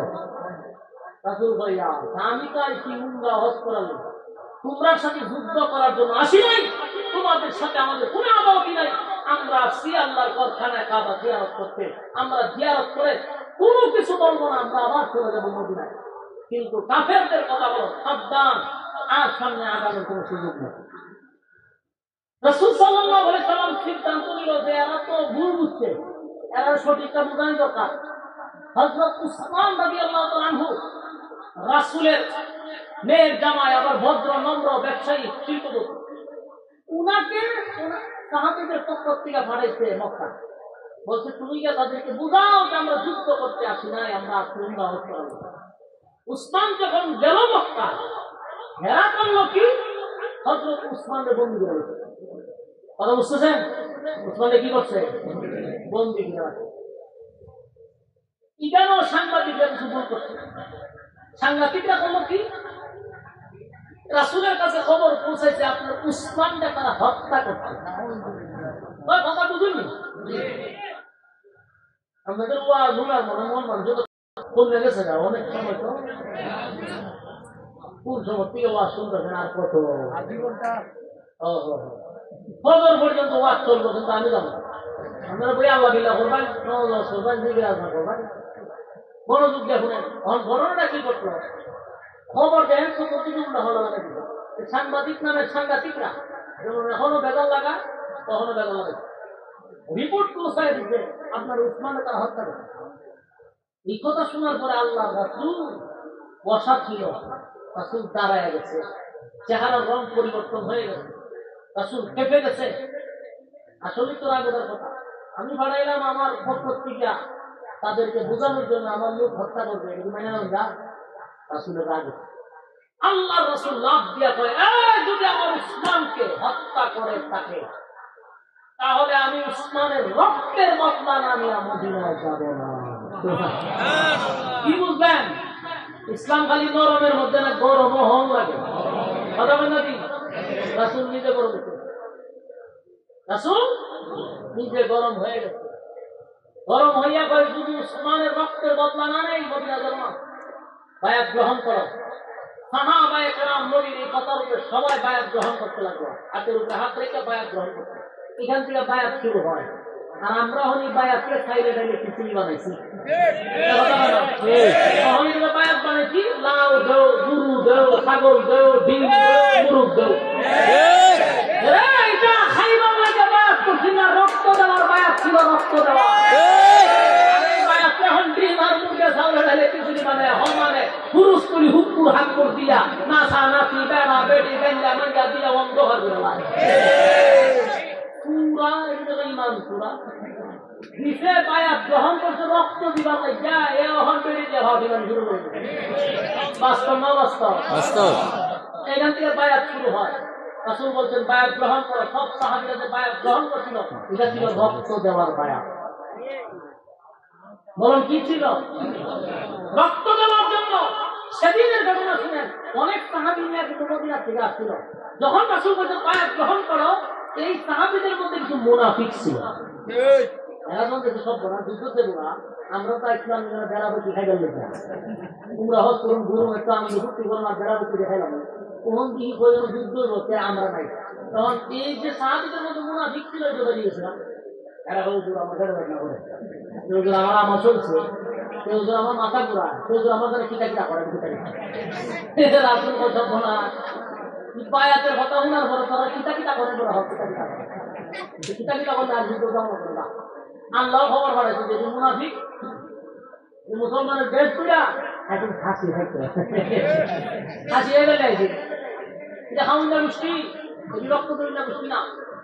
যেটি খাউন্ডা গোষ্ঠী, যেটি গরু ছাগল ডিম মুরগি খায়, এরা নবীর বিরুদ্ধে কথা বলে খান থাকতে বাইরে না। এরা ভাই আমরা বছর একবার বাইরে বিরাজি আসলে আমরা কি রক্ত দিতে এদিকে কোনো আন্দোলন আমাদের জীবন হয়তো না। এই 16 বছরের ভিতরে একটা দুটো কোনদিন যেমন করছে কেড়ে নিত, এরা তো তারা নাই। এরা হতে বাবা আমরা খান ভাত মুরগ আর ডিম আর মুরগা করছে, আমরা গাউয়া ব্যাংকের মতো ঘেটটা বানাইতে অসুবিধা। দুর্নীতি শীর্ষস্থানীয় যারা যারা সাথে সম্পর্ক ছিল কথা বলছে, সব বড় বড় মাগুর মাছের সাথে এরা সম্পর্ক, কিন্তু এরা কোন সময় সরকারের নজরে পড়ে নাই। তো এই যুগেও এরকম মুনাফিক ছিল, এরা লেবাস সুরতে বুঝাইতো আল্লাহ বলা, কিন্তু ভিতরে হুদ্দা শয়তানি, হুদ্দা শয়তানি। বাস্তব না বাস্তব? হুদ্দা শয়তানি। তখন বড় হইল কি, রাসূল বায়াত গ্রহণ করছে, যুদ্ধের জন্য প্রস্তুতি নিবে। এর মধ্যে আবার এখান থেকে আরেকজনের আবু সুফিয়ানের কথা খবর পাঠাইছে। আবু সুফিয়ান না এত বছর 6 বছর যুদ্ধ করত, কোন যুদ্ধে কি তোরা যুদ্ধে বছর করে না হাইসনি হোমাইল জীবনের মতো বা হারাইছি চাপা আড়াইছে, আত্মীয় স্বজন হারাইছে। এখন যে মোহাম্মদ আয়া পছন্দ বাড়ি গেছে, আর এখন আমি তা দেখেছি অবস্থা খারাপ করে, কি দেখছো বলে সবাই এক গুরুতে মক্কা হামলা করবো, কারণ তোরা উসমানকে হত্যা করছো, মোহাম্মদের কাছে খবর পৌঁছে গেছে, তাই মোহাম্মদ এখন যুদ্ধ করার জন্য পূর্ণ প্রস্তুতি নিচ্ছে। আবু সুফিয়ান চিন্তা করলো ঘটনা কি যুদ্ধ করে কেন ভাড়া দিতে হবে চিন্তা ভাবনা যে লোক কি পরিমাণ আছে আমরা যুদ্ধ করুন কিনা একটা প্রিপারেশন দিচ্ছি তখন আবু সুফিয়ানটা বললো কি রাত্রের বেলা দুজন গোয়েন্দা বাড়াইছে মানে রাসূল কি পরিমাণ লুট লুয়েছে এটার উপর ডিপেন্ড করে যুদ্ধের প্রস্তুতি নিবসে আল্লাহ রাসূলকে আল্লাহ কি পরিমাণ হিকমত কিছু চিন্তা করে রাত্রের বেলা সাহাবীরা রান্না করার জন্য রাসূলকে বলছে হুজুর রান্না তো করবো চুলা কয়টা লাগবে রাসূল কয় মিনিমাম 2-250 চুলা বসায় দাও আচ্ছা কোনটা মানুষের জন্য চুলা কয়টা লাগে ওই যে 2টা কথা কি বলি সর্বোচ্চ 3টা তোমার বিশেষ কিছু না আমি ওই যে বিয়া বাড়িতে হাসপাতাল মানুষ চুলা করা যাবে 3টা হইলে তো মানুষ পাবো না রাসূল 2-250 চুলা করতে মাথা নষ্ট যদি কি টাকা কোন একজন রাসূল কইছে কোনো কথা নাই যা কইছে তাও কোন আইডি ওকে মিলতা মানুষ কোনো 200 চুলা দেখি দাও বলে রাসূল বলতে করতে হবে সে চুলা বানানো শুরু করছে রাসূল এখন চুলাতে বানানো শুরু করছে 250 চুলাতে আগুন ধরাইছে দেখতে বসাইছে রাত্রের বেলা 2 গোয়েন্দা আইছে কি পরিমাণ লোক আনছে মোহাম্মদের দেখবার লেগে আয়া পাহাড়ের সিবাসা কথা উঠতে ছায়া দেখে সব না কি আগুনকে চতুর্দিকে দেখে সোনার সোনা সোনার একটা করে 1500 মানুষের 3টা চুলা হয় এখানে 2-250 চুলা হবে এটা কত হাজার লক্ষ মানুষের সমাগম এই 2টা তোমরা গেছে আবু সুফিয়ানের দ্বারা কি হয় হয় যদি বাঁচতে চাস মক্কা ছাড় সুবহানাল্লাহ আবু সুফিয়ান ঘটনা কি ঘটনা খুব ভয়ানক কয়েক লক্ষ মানুষ হয়েছে মুহাম্মদের আবু সুফিয়ান কি কথা বলো হ্যাঁ ওই কেমনে দেখো বল সব তোমার সব এরা না খাওয়ান করতে কয়েক খালি সুলো মানুষগুলো সুলা কইতে দিতে ভাই না মানুষগুলো বলতো আবু সুফিয়ান মুহাম্মদ কি বলতো ঘটনা তো সত্য হয়তো রাত্রে বেলা কি দেখে কিনা কিন্তু দিনের বেলা দেখবে দিনের বেলাকে আবার দেখবে ওরা আমরা যুদ্ধ করি রাসূল সাল্লাল্লাহু আলাইহি ওয়াসাল্লাম রাত্রে বেলা তাও এখানে বললো তোমরা ঘুমিয়ে যাও আর 20-25 জন তোমরা মিললা 2-3টা বাথরুম বানাও বাথরুম করা 2-3টা পুরা মানে 250 বাথরুম বানানোর কথা তো ছিল মিনিমাম 1000 কারণ তোরা সিরিয়াল গরম লাগতো না কিন্তু বাথরুম যদি মানে 3টা করে কি পরিমাণ সিরিয়াল হইব সকালবেলা ওই আবু সুফিয়ান লুট করেছে গোয়েন্দা দিনের বেলায় সচক্ষে দেখতো মানুষ কি পরিমাণ এরা আয়া সেরা দেখে বাথরুমের কাছে এমন লম্বা সিরিয়াল শুরু হয়েছে সিরিয়াল বাই সিরিয়াল এরা ঘটনা কি করে তাঁবুর বাইরে বাথরুমও তো লম্বা সিরিয়াল তাঁবুর দিকে কি পরিমাণ অথচ তাঁবুতে একজন নাই সবাই তো বাথরুম এরা মাথা বলছে বাথরুমও যদি এই পরিমাণ সিরিয়াল থাকে তাহলে তাঁবুত কি পরিমাণ আছে তা আমরা রাত্রে জানাচ্ছিলাম নিজেই কনফার্ম আবার আবু সুফিয়ানের ঘরে যে দিনের বেলা তাড়াতাড়ি করতে দিয়া আবু সুফিয়ানের ওই বেলা রাত্রে যা দেখছিলাম ভালোই দেখছিলাম এখন যা দেখছি রাত্রে তেলুক বেশি লাগতো ঘটনা কি ঘটনা খুব মারাত্মক বলে কি দেখতো বলে ধরো না তাঁবুরটা তো বলছি না বাথরুমের সিরিয়াল দিবেন না বের হয় না এটা ছিল আমার নবীর হিকমত সুবহানাল্লাহ অল্প মানুষ লইছে যুগে আজান তো বন্ধ করে যুদ্ধ শুরু হইত না কিন্তু আল্লাহ কম মানুষকে এমন প্রচার করছে যে যুদ্ধ করলে পুরো মক্কা লই যাব আবু সুফিয়ান না বলে কি করতে যুদ্ধ তো করেন যেত না সাথে যেই পরিমাণ মানুষ যুদ্ধবাদ দিয়া তাড়াতাড়ি উসমানে ফেলে দিছে কথা বুঝতেছেন উসমান রাদিয়াল্লাহু ফেলে উসমান রাদিয়াল্লাহু তাআলা আনহু যখন রাসূলের সামনে হাজির হয়েছে আল্লাহ রাসূলকে সব বলা আমি ভুল শুনলাম তোমার হত্যা করতে মানে আমার হত্যা করে নাই রাসূল চিন্তা করলো যে হত্যা যেহেতু করে নাই আমরা তো যুদ্ধ করার লেগে আসি নাই আমরা যুদ্ধ করবো না আমরা শান্তিপূর্ণভাবে আমরা মক্কায় ঢুকবো জিয়ারত করে চলে যাবো এর মধ্যে আবু সুফিয়ানের যত নেতা আছে পার্লামেন্টের যত সদস্য আছে সব লয়ে হাজির কথা বুঝতেছেন রাসূলের সামনে হাজির এখানে বলতে আমরা কেন আসছি আল্লাহ রাসূল বললেন যে আমরা আসছি হজ উমরা করার জন্য তখন আবু সুফিয়ান বলল আমরা হজ উমরা করতে দিতে পারি শর্ত আছে কি আছে যদি শর্ত মানেন তাহলে আমরা আপনাকে মক্কায় ঢুকতে দিব আল্লাহ রাসূল বলল যে মক্কায় হজ উমরা করার জন্য শর্ত লাগবে শর্ত মানতে রাজি এবার বলল ঠিক আছে একটা সন্ধি হোক সন্ধি হয়ে যাক, তাহলে আমরা এখানে সবকিছু বলে রাখবো, এই শর্ত সাপেক্ষে আমরা সামনে আগাবো। রাসূলের পক্ষ থেকে কয়েকজন আর আবু সুফিয়ানের পক্ষ থেকে কয়েকজন, তারা বলল যে এই সন্ধি চুক্তিটা কাগজে কলমে হতে হবে। পৃথিবীর ইতিহাসে সন্ধি চুক্তি প্রথম কাগজে কলমে শুরু হয়। আর এটার লেখক যিনি ছিলেন, আমাদের এলাকাতে কুইজ প্রতিযোগিতা তো মনে হয় নাই, বিভিন্ন প্রশ্ন আসতে পারে। হুদায়বিয়ার সন্ধির লেখক কে ছিল লিখে দিবেন, হযরত আলী রাদিয়াল্লাহু আনহু। এর লেখক কে ছিল? হযরত আলী ছিল তখনকার এই সন্ধি চুক্তির লেখক। আল্লাহ রাসূল বলেন, আলী তুমি লেখো। তো এরা 5 জনের নেতার নাম লিখছে, আর রাসূলের পক্ষ থেকে 5 জনের নেতার নাম লিখবে, তারপরে তখন এরা আগে চুক্তিটা কি শুনেন। প্রথম নম্বর শর্ত হইল, মক্কা থেকে কোনো মানুষ যদি মদিনায় যায়, আপনারা ফিরাইয়া দিতে বাধ্য। রাসূল বলতে ফিরাইয়া দিতে বাধ্য। রাসূল বললেন মেনে নিলাম। 2 নম্বর শর্ত হইল, আপনাদের মধ্যে আমাদের মধ্যে ব্যবসা বাণিজ্য সব চলবে, কোন যুদ্ধ বিগ্রহ হবে না 10 বছর। 10 বছর কোন যুদ্ধ বিগ্রহ চলবে না। রাসূল বললেন মেনে নিলাম। এরপরে বলল, আপনারা এই বছর হজ উমরা করতে পারবেন না। চিন্তা করছে এতক্ষণ ফিতালে হজ উমরা হতে দিত না। তো এই বছর আপনারা করতে পারবেন না। যদি হজ উমরা করতে হয় আগামী বছর এসে হজ উমরা করবেন, কিন্তু শর্ত কোন অস্ত্র হাতে আনতে পারবেন না।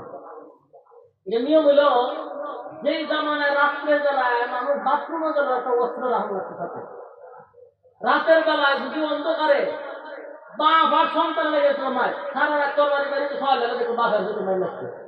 কথা বুঝতেছেন? এটা এমন জামানা ছিল, মানে একটা মানুষের কাছে সবসময় তার নিজের দেহ রক্ষা করার জন্য একটা অস্ত্র থাকতো। ওই জামানায় এরা কোনো অস্ত্র আনতে পারবে না। তার মানে একপাতিয়া একতরফা এরা শর্তগুলা দিতেছে, যেগুলো অযৌক্তিক। রাসূলি অযৌক্তিক শর্তগুলা মেনে নিতে একটার পর একটা জন মানা শুরু করছে। সাহাবীদের আর ধৈর্য না, এরা বলল যে আল্লাহর রাসূল কেন এদের অযৌক্তিক শর্তগুলা একের পর এক মেনে নিচ্ছে, আমরা খালি অর্ডার দেব, একটার বর্ডার আমি রাখবো না। হযরত উমর তরবারি লেখা গেছে। আরে হুজুর, কিসের চুক্তি আর কিসের তর্ক? অর্ডার দেন, বর্ডার ভালো হবে। আল্লাহ রাসূল উমর ঠান্ডা হোক। রাসূল তো জানে উমরের মেজাজ গরম হয়ে ঠান্ডা হোক, ঠান্ডা হইতে হইতে উমর ঠান্ডা হয়ে যায়। এখন সব চুক্তি হওয়ার পরে কাগজে লেখা হইল, 5 জন সর্দারের নাম লেখছে। তখন আমাদের 5 জনের মধ্যে রাসূল সাল্লাল্লাহু আলাইহি ওয়াসাল্লাম নাম লেখছে আব্দুল্লাহ পুত্র মুহাম্মদুর রাসূলুল্লাহ সাল্লাল্লাহু আলাইহি ওয়াসাল্লাম। ওহলেরা কয় যে না, আমরা চুক্তি মানি না, শর্ত মানি না। কথা কি বুঝতেছেন আপনারা? কত বড় গাছ তেরা, তোরা এক একটা শর্ত দিলি, তখন লেখা নেই বলছে আমরা মানি না।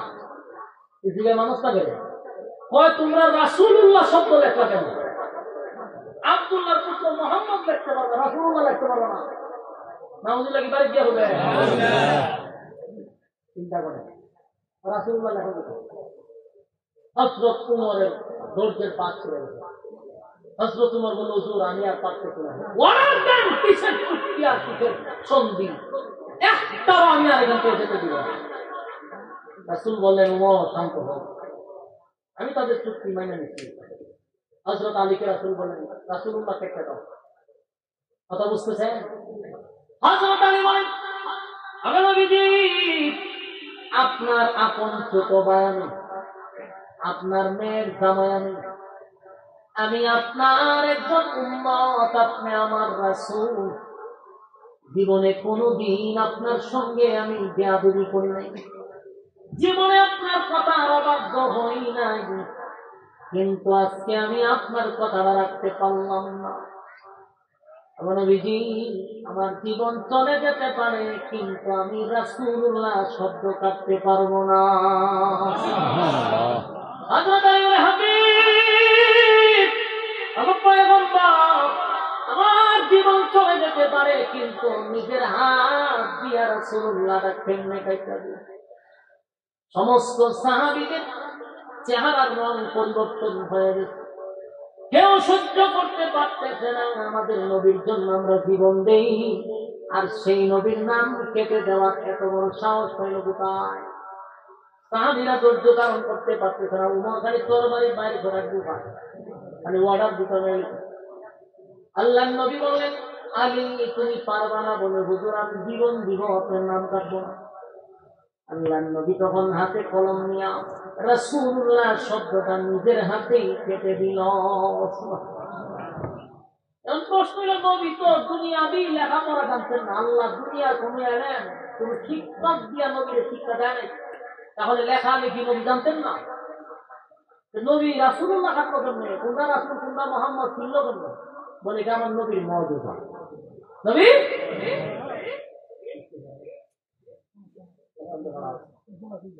এখন দেখেন, যখন রাসূলুল্লাহ খেতে দিচ্ছে তখন এটা কি ছিল নবী? ওমা কথা বলা ছেড়ে দিতে কি বিদ্রোহ হলো না, এটা নবী কি ছিল? মওজুজা ছিল নবী রাসূলুল্লাহ খেতে। আচ্ছা আমি খুব সংক্ষেপে বলছি, তাড়াতাড়ি আমি আয়াত বলে দেব। এখন দেখেন, যখন রাসূলুল্লাহ খেতে দিচ্ছে সমস্ত সাহাবীদের চোখ দিয়া পানি পড়া শুরু হয়েছে, কান্নার রোল পড়ে গেছে। রাসূলুল্লাহ কেন কেটে দিল? নবী সাহাবীরা বরদাস্ত করতে পারল না, কান্না শুরু করলো। আল্লাহ নবী বলেন, সাহাবীরা আমি শর্ত মেনে নিলাম, চলো এবার আমরা মদিনায় চলে যাই। তখন মদিনায় জরুরত হয়েছে, সব সাহাবীরা কান করছে, হযরত উমর তারাই গেছে। তারা হুজুর বিয়াদবি মাফ করবেন, আমি আপনাকে কিছু প্রশ্ন করতে চাই, আল্লাহ রাস্তায় মাফ করবেন। উমর বলছে আমি প্রশ্ন করবো। বলো, আপনি যে আমাদেরকে বললেন মদিনায় থাকতে আপনি স্বপ্ন দেখছেন, মক্কায় এসে আপনি হজ করছেন, আবার নিরাপদে মদিনায় গেছেন, এটা আপনার স্বপ্ন ছিল বলা হয়। তাহলে স্বপ্নটা কি দেখছিলেন? কথাটা কিন্তু সাংঘাতিক ছিল না, নবীর ওখানে দেখছিলেন, কথাটা কিন্তু সাংঘাতিক। দেখছিলেন বলা হয়, দেখছিলেন। আপনি দেখলেন কি, বাস্তবে হইল কি? উমর যেমন একটু ব্যতিক্রম প্রশ্ন করতে, রাসূল ব্যতিক্রম উত্তর দিত। আল্লাহ রাসূল উমর তোমারে কি আমি কোনোভাবে বলছি যে আমার স্বপ্নটা আজ কি বাস্তবায়ন হবে? বলছিলাম না, তুমি এমন প্রশ্ন করলা কেন? তোমার কথা তো ঠিক, এটা তো বাস্তবায়ন 1 মাস পরে হইতে পারে, 1 বছর পরে হইতে পারে, আজকে আমার স্বপ্ন বাস্তবায়ন হবে না তো তোমাকে বলি নাই বলে না, তাহলে তুমি এত কেন কেন? উমর মাথার নিচু দিয়ে এখন প্রশ্নে হেরে গেছে, প্রশ্নে হেরে গেছে। কিন্তু কষ্ট শেষ না, বুকের ব্যথা লইয়া অসংখ্য সাহাবায়ে কেরামদেরকে লইয়া নবী মদিনার দিকে রওনা দিচ্ছে। প্রত্যেকটা সাহাবীদের কলিজায় আঘাত আঘাত আঘাত, ব্যথায় কষ্টে চোখের পানি ঝরতেছে। এইমাত্র মদিনার ধার প্রান্তে গেছে। বলুন তো দেখি, প্রত্যেকটা সাহাবীদের মনের খবর জানে কে?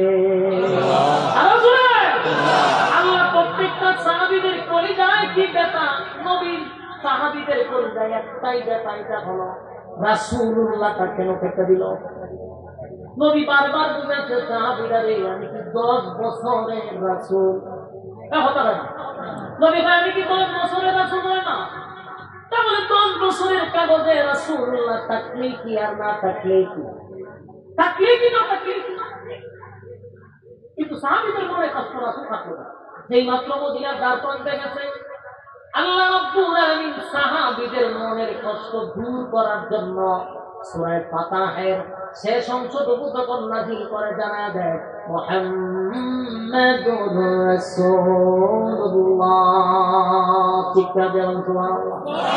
মুহাম্মাদুর রাসূলুল্লাহ ওয়াল্লাযীনা মা'আহু আশিদ্দাউ আলাল কুফফারি রুহামাউ বাইনাহুম তারাহুম রুকআন সুজদা।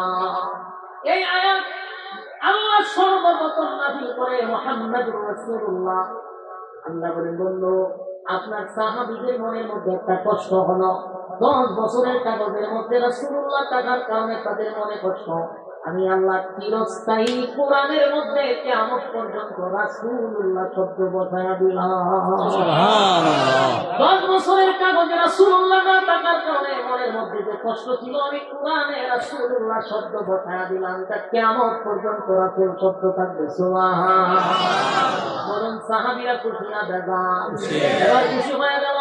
কিন্তু প্রশ্ন হলো 1500 সাহাবী লইয়া হাবিবে কিবরিয়া যে মক্কায় গেল রে হজ করার জন্য, হজ না কইরা যে ব্যথা লইয়া মদিনায় আসলো, নবীর মনে কষ্ট আছে না নাই? এই জন্য আল্লাহ নবীরে খুশি করার জন্য সূরার প্রথম আয়াতগুলো নাযিল করে জানায়া দেয়, ইন্না ফাতাহনা লাকা ফাতহান মুবিনা ليغفر لك الله ما تقدم من ذنبك وما تأخر ويتم نعمته عليك ويهديك صراطا مستقيما وينصرك الله نصرا عزيزا هو الذي أنزل السكينة في قلوب المؤمنين ليزدادوا إيمانا مع إيمانهم ولله جنود السماوات والأرض وكان الله عليما حكيما নাযিল হয়ে রাসূলকে আল্লাহ খুশি করে বললেন, আপনাকে আমি প্রকাশ্যে বিজয় দান করলাম। সুবহানাল্লাহ। একটা তাকবীর দেন, লিল্লাহি তাকবীর। হাত তুলেন, হাত তুলেন। আগামী বছর এই মাহফিলটা হয়তো কারা কারা চান হাত তুলেন, বলেন এই মাহফিলটা প্রত্যেক বছর হইতো নি? আগামী বছর মাহফিল হইতো কিনা? বৃষ্টি না থাকতো, আবহাওয়া যদি আমাদের নিয়ন্ত্রণে থাকতো তাহলে আরো মানুষের সমাগম হইতো। আগামী বছর আপনারা দলে দলে আসবেন তো ইনশাআল্লাহ। এই মাহফিলের পক্ষে কারা হাত তুলেন? এই মাশাআল্লাহ, বিসমিল্লাহ বল। বিসমিল্লাহ। দোয়া দোয়া দোয়া যা আছে সমর্থন করেন, এরপরে দুয়ার